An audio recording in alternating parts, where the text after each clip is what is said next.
Hello guys, welcome back to the channel. આજે આપણે machine લર્નિંગનો lecture 2 અને આજના લેક્ચરમાં આપણે મશીન લર્નિંગની લાઈફ સાયકલ વિશે શીખશું. આની પહેલાના લેક્ચરમાં આપણે મશીન લર્નિંગનું ઇન્ટ્રોડક્શન જોયું હતું કે કઈ રીતે મશીન લર્નિંગ વર્ક કરે છે, એલ્ગોરિધમ્સ વર્ક કરે છે, એમાં કઈ રીતે ઇનપુટ હોય છે, એબ્સ્ટ્રેક્શન, જનરલાઇઝેશન હોય છે. તો આજના લેક્ચરમાં આપણે મશીન લર્નિંગની લાઈફ સાયકલ વિશે શીખશું. તો મશીન લર્નિંગમાં અલગ અલગ સ્ટેપ્સમાં એનું કમ્પ્લીટ થાય છે પ્રોસેસ. તો ફર્સ્ટ સ્ટેપમાં ગેધરિંગ ડેટા હોય છે, એટલે કે ડેટા કલેક્ટ કરશું. પછી ડેટા પ્રિપરેશન, એટલે કે એને પ્રોપર ફોર્મેટિંગમાં કરશું. પછી data wrangling, analysis data, train model, test model, deployment, આ બધું આપણે સ્ટેપ બાય સ્ટેપ અત્યારે જોશું. ઓકે, તો ફર્સ્ટ સ્ટેપ આવે છે એમાં ગેધરિંગ ડેટા. આ બધા એના મશીન લર્નિંગ લાઈફ સાયકલના સ્ટેપ્સ છે જે તમે આમાં જોઈ શકો છો. ઓકે, તો ફર્સ્ટ સ્ટેપથી આપણે શરૂઆત કરીએ. Gathering data. Data gathering is the first step of the machine learning life cycle. The goal of this is to identify and obtain all data relevant problem. એટલે કે ડેટા ગેધરિંગ એટલે કે આપણે data collect કરશું. Suppose આપણો કોઈ problem હોય તો એના માટે આપણે ડેટા સેટ ફાઇન્ડ આઉટ કરીએ છીએ. તો એવી રીતે ડેટા ગેધરિંગ એટલે આપણે ડેટા સેટ ડેટાબેઝમાંથી ગોતશું અને તે કોઈ પણ વેબસાઇટમાંથી સર્ચ કરી શકીએ છીએ, જેમ કે કેગલમાંથી આપણે ડેટાબેઝ ડાઉનલોડ કરી શકીએ છીએ. એવી જ રીતે આપણે એપીઆઈઝ યુઝ કરીને, સર્વે યુઝ કરીને આપણે ડેટા કલેક્ટ કરી શકીએ છીએ. એટલે કે ડેટા સોર્સ ગમે પણ હોય, આપણે મેઇન આપણો એમ ડેટા ગેધરિંગનો છે. In this step, we need to identify the different data source, as data can be collected from various sources such as files, database, internet or mobile devices. એટલે કે આ કોઈ પણમાંથી આપણે ડેટા ગમે તે રીતે કલેક્ટ કરવાનો રહેશે. It is one of the most important steps of the life cycle. The quantity and quality of collected data will determine the efficiency of the output.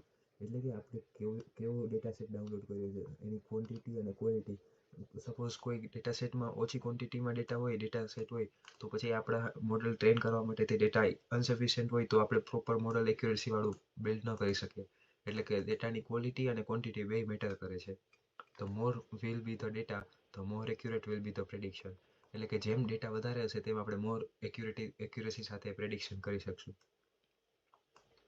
This step includes the below task: identify various data sources, collect data, integrate the data obtained from different sources. એટલે કે પહેલા આપણે કોઈ પણ data source fix કરવાનો, જેમ કે આ એપીઆઈ થ્રુ અથવા સર્વે થ્રુ અથવા તો ફાઇલ્સ, ડેટાબેઝ, ઇન્ટરનેટ થ્રુ. પછી આપણે ડેટા કલેક્ટ કરવાનો અને ઇન્ટિગ્રેટ ધ ડેટા, એટલે કે જે ડેટા મેળવ્યો છે તેને એક મેઇન જગ્યાએ આપણે બધું કલેક્ટ રાખવાનું, ઇન્ટિગ્રેટ કરવાનું. By performing the above task, we get a cohort set of data, also called as data set. એટલે કે આપણે બધું ડેટા કલેક્ટ કરી એને CSV ફાઇલ અથવા એક્સેલ ફાઇલમાં સ્ટોર કરી તેને આપણે ડેટા સેટ કહી શકીએ છીએ. ઓકે, આ હતું સ્ટેપ 1. નેક્સ્ટ છે step 2, data preparation. After collecting the data, we need to prepare it for further steps. Data preparation is step where we put our data into a suitable place and prepare it to use in our machine learning training. એટલે કે આપણે data collect કર્યું તે કોઈ પણ તે raw data હોય તે ક્લીન ન હોય તો આપણે એના માટે ડેટા પ્રિપરેશન કરવી પડે. તો we need to prepare it four further steps. એટલે ડેટા પ્રિપેર થઈ જાય પછી આપણે એને મશીન લર્નિંગ મોડલમાં યુઝ કરી શકીએ છીએ. In this step, first we put all data together and then randomize the ordering of data. એટલે કે આપણે બધો ડેટા એક જગ્યાએ ભેગો કરી, ઇન્ટિગ્રેટ કરી અને તેને રેન્ડમાઇઝ કરી શકીએ છીએ. એટલે કે એનો ઓર્ડર ચેન્જ કરી નાખીએ છીએ, જેથી તે કંઈ કોઈ પેટર્ન ફોલો કરતું હોય તો એ અલગ અલગ થઈ જાય તો આપણું મોડલ એની રીતે ટ્રાય કરે અને એની રીતે પેટર્ન આઈડેન્ટિફાય કરે. એટલે આપણે રેન્ડમાઇઝ કરી નાખશું એનું model. Data exploration. It is used to understand the nature of data that we have to work with. એટલે કે ડેટા એક્સપ્લોરેશન એટલે આપણે ડેટા સેટ જે છે એ કઈ ટાઈપનું છે, બિઝનેસ રિલેટેડ છે, કોઈ સર્વે છે, હેલ્થ રિલેટેડ છે, બીજો સ્પોર્ટ્સ રિલેટેડ છે, એના રિલેટેડનું જે આપણે જાણીએ એને ડેટા એક્સપ્લોરેશન કહેવાય. We need to understand the characteristics, format and quality of data. એટલે કે ડેટાની કેરેક્ટરિસ્ટિક શું છે, એની લાક્ષણિકતાઓ શું છે, ફોર્મેટ કયા છે અને ક્વોલિટી કેવી છે ડેટાની, કે ડેટા ક્લીન છે, ડેટા મિસિંગ વેલ્યુ તો બહુ વધારે નથી, એ આપણે બધું આમાં જોશું exploration. A better understanding of data leads to an effective outcome. એટલે કે આપણે જે ડેટાને વધારે સરખી રીતે સમજીએ તો આપણે એના ઉપરથી પ્રોપર આઉટકમ્સ મેળવી શકીએ છીએ, ઇફેક્ટિવ આઉટકમ મેળવી શકીએ છીએ આપણે જોતું હોય. In this we find correlation, general trends and outliers. એટલે કે આપણે આમાંથી કોરિલેશન, કોઈ પણ બે ફીચર્સ વચ્ચેનું કે આ બે રિલેટેડ છે, જેમ કે જોબ રોલ અને એની સાથે કઈ કંપની, તો કે કઈ કંપની સાથે કઈ કંપની વધારે પેકેજ આપે છે, કયા હાયર વધારે કરે છે. એટલે એ બેનું કોરિલેશન કેવું છે, બે એકબીજા ઉપર કેવી રીતે આધારિત છે, આપણે આમાં જોઈ શકીએ છીએ data exploration.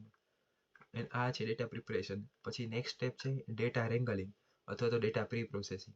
Data wrangling is a process of cleaning and converting raw data into usable format. એટલે કે આ ડેટા રેંગલિંગમાં આપણે ડેટા જે ક્લીન કરેલો છે ને એને આપણે એક યુઝેબલ ફોર્મેટમાં વાપરશું, કારણ કે જે આપણે મેળવો હોય ડેટા રો ડેટા હોય તો આપણે એને ડાયરેક્ટ યુઝ ન કરી શકીએ. તો એના માટે આપણે એને ક્લીન કરી અને રો ડેટા હોય એને યુઝેબલ ફોર્મેટમાં કન્વર્ટ કરી. It is the process of cleaning the data, selecting the variable to use and transforming the data in a proper format to make it more suitable for analysis in the next step. એટલે જે raw data હોય એને આપણે proper ફોર્મેટિંગમાં કરીએ જેથી આપણે કોઈ data સાયન્ટિસ્ટને કોઈ મોડલ બનાવવા માટે ડેટા જોતો હોય તો આપણે એને ઇઝીલી પ્રોવાઈડ કરી શકીએ. It is not necessary that data we have collected is always of our use, as some of the data may not be useful. એટલે કે આપણે જે ડેટા કલેક્ટ કરીએ તે બધું યુઝફુલ હોય એવું જરૂરી નથી. In real world application, collected data may have various issues including missing values, duplicate data, invalid data અથવા તો noise.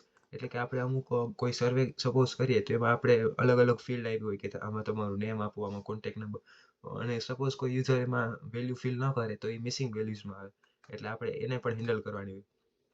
પછી ડુપ્લિકેટ ડેટા એટલે અમુક એકને એક એન્ટ્રી બે વાર થઈ હોય તો એ આપણે રિમૂવ કરવી પડે.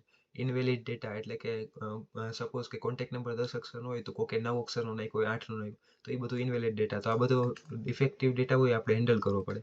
અને નોઇસ હોય તે પણ મતલબ અનનેસેસરી ડેટા હોય એ બધું આપણે રિમૂવ કરવું પડે. So we use various filtering techniques to clean the data. એટલે અલગ અલગ ટેકનિકથી આપણે ડેટા ક્લીન કરીશું. It is mandatory to detect and remove the above issues because it can negatively affect the quality of the outcome. એટલે કે આપણે જો સપોઝ કે આ બધું મિસિંગ વેલ્યુ, ડુપ્લિકેટ ડેટા ને બધું રાખીએ તો આપણને જે મોડલ બનાવ્યા બાદ એક્યુરેસી મળે એટલી બધી ન મળે. એટલે આપણે આ બધું હેન્ડલ કરી અને પ્રોપર ડેટા સેટ હોય એ જ આપણે આગળ મોકલવો જોઈએ. તો આ તો ડેટા રેંગલિંગ અને ડેટા પ્રી પ્રોસેસિંગ. પછી નેક્સ્ટ છે ડેટા એનાલિસિસ. ડેટા એનાલિસિસમાં આપણે જોશું તો નાવ the cleaned and prepared data is passed on the analysis step. એટલે કે જે આપણે ક્લીન ને પ્રિપેર્ડ ડેટા છે હવે નેક્સ્ટ સ્ટેપમાં જશે. એમાં selection of analytical techniques, building models અને રિવ્યુ ધ રિઝલ્ટ. એટલે એનાલિસિસ માટે આપણો ડેટા સેટ જશે અને એમાં અલગ અલગ એના સિલેક્શન થશે કે કયો ડેટા સેટ છે તો એના માટે આપણે કઈ ટેકનિક વાપરીએ, એના ઉપર મોડલ બનાવશું અને પછી છેલ્લે જે રિઝલ્ટ આવશું એનું રિવ્યુ કરશું. The aim of the step is to build a ML model to analyze the data using various analytical techniques and review the outcomes.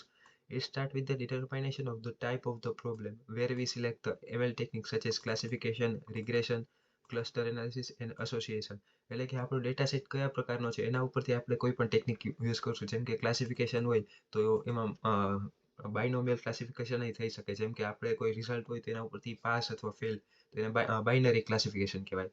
પછી આવે રિગ્રેશનમાં ક્વોન્ટિટેટિવ હોય, મતલબ કે કોઈ પણ આપણે હાઉસ પ્રાઇસની પ્રેડિક્શન કરવું હોય કે આટલા સ્ક્વેર ફીટ એરિયા છે, આટલા બાથરૂમ છે, આટલા એરિયા છે, તો એના ઉપરથી આપણે પ્રાઇસ પ્રેડિક્ટ કરીએ તો એ રિગ્રેશન માટે અંડર આવે. પછી ક્લસ્ટર એનાલિસિસ મતલબ એક સરખા સિમિલર પોઈન્ટ્સ હોય તો એ લોકોનું એક ગ્રુપ જેવું થાય, એને ક્લસ્ટર એનાલિસિસ હોય કહેવાય. અને એસોસિએશન પણ એના જેવું જ હોય, મતલબ કે એના રિકમેન્ડેશન સિસ્ટમ કે એવું બનાવવા માટે આપણે એસોસિએશન ટેકનિકનો ઉપયોગ કરીએ. Then build the model using prepared data and evaluate the model. એટલે આપણે જે ડેટા કલેક્ટ કર્યો એના ઉપર આપણે મોડલ બનાવવાનો અને પછી એનું રિઝલ્ટ ફાઇન્ડ આઉટ કરવાનું. We take the data and use ML algorithm to build the model. Okay, આ ડેટા એનાલિસિસનું હતું. નેક્સ્ટ છે ટ્રેન મોડલ. ટ્રેન મોડલમાં આપણે જોશું કે now the next step is to train the model. In this step we train our model to improve its performance for better outcome of the problem. એટલે કે જે આપણે ડેટા સેટ ઉપરથી model બનાવશું તો એને આપણે ડેટા ફીડ કરશું. એટલે કે ડેટા મોડલ જોશે કે ઓકે આવી રીતે હોય ઇનપુટ તો આઉટપુટ આનું આવું આવે છે, તો એ આપણે ટ્રેનિંગ અંદર આવશે. We use dataset to train the model using various ML algorithms. Training a model required so that it can understand the various patterns, rules and features. એટલે આપણે જે ડેટા સેટ ફીડ કરી તો એના ઉપરથી આપણું ML મોડલ ટ્રેન થશે અને એ અન્ડરસ્ટેન્ડ કરશે કે વેરિયસ પેટર્ન્સ કઈ છે, પેટર્ન રૂલ્સ શું છે, ફીચર્સ કયા કયા છે, એટલે કે કોલમ્સ કઈ કઈ છે, તો એ આપણું બધું ટ્રેનિંગ મોડલમાં આવશે. એના પછી આપણે ટ્રેન તો કરી દીધું એકવાર. હવે આપણે જોશું કે ટેસ્ટિંગ, કે આપણે કોઈ પણ સ્ટુડન્ટને ભણાવતા હોય તો આપણે પહેલાં એને ટ્રેનિંગ આપી પછી આપણે એને એક્ઝામ લઈ કે આપણે જે ભણાવ્યું છે એમાંથી એને કેટલું સમજાય છે, કેટલું આવડે છે, તો એ બધું આવશે ટેસ્ટ મોડલમાં. Once our ML model has been trained on a given data set, then we test the model. એટલે આપણે જે ટ્રેનિંગ કર્યું છે એના ઉપરથી એને કેટલું આવડ્યું એ આપણે ટેસ્ટ મોડલ કરશું. In this step we check for the accuracy. Main ટેસ્ટિંગમાં આપણે એક્યુરેસી જોશું કે આપણે ડેટા સેટ જે આપ્યો છે એનામાંથી એને કેટલું આવડ્યું, કેટલું ન આવડ્યું, એની એક્યુરેસી કેટલી છે, એવી રીતે એક્યુરેસી આપણે ચેક કરશું. Testing the model determines the percentage accuracy of the model as per the requirement of project or problem. એટલે ટેસ્ટિંગમાં આપણે એક્યુરેસી મેઇન જોવાની રહે કે 100% માંથી એને કેટલું આવ્યું. પછી આપણે પેલા ડેટા એને બતાવીને આપી, લેબલ ડેટા અને અનલેબલ ડેટા ને એ બધી અલગ અલગ ટેકનિક્સ આવશે, આપણે આગળ જોશું. અને પછી આમાં આપણે જ્યારે અનસીન ડેટા પાસ કરીએ ત્યારે મોડલ કઈ રીતે પાસ્ટ ડેટા સેટને જોઈને નવું રિઝલ્ટ પ્રેડિક્ટ કરે, એના ઉપરથી આપણે એક્યુરેસી ફાઇન્ડ આઉટ કરશું. પછી નેક્સ્ટ છે ડિપ્લોયમેન્ટ. એકવાર આપણે આ બધું મોડલ બરાબર રન થવા માંડ્યું, એક્યુરેસી સારી આવી ગઈ, આપણને 95%, 90%, તો આપણે એને ડિપ્લોયમેન્ટ માટે મોકલી શકીએ છીએ આગળ. The last step of ML life cycle is deployment, where we deploy the model in real world system. એટલે આપણે ડિપ્લોય એટલે એને પબ્લિશ કરીએ છીએ બહાર, જેથી આપણે જે મોડલ બનાવ્યું છે એ બધા લોકો યુઝ કરી શકે ઇન્ટરનેટ ઉપર easily. If the above prepared model is producing an accurate result as per our requirement with acceptable speed, then we deploy the model in the real system. એટલે કે જો આપણે એક્યુરેસી સારી આવી ગઈ હોય છે, આપણું મોડલ બરાબર પ્રેડિક્ટ કરતું હોય, તો આપણે મોડલને ડિપ્લોય કરી શકીએ છીએ. Before deploying the project, we will check whether it is improving its performance using available data or not.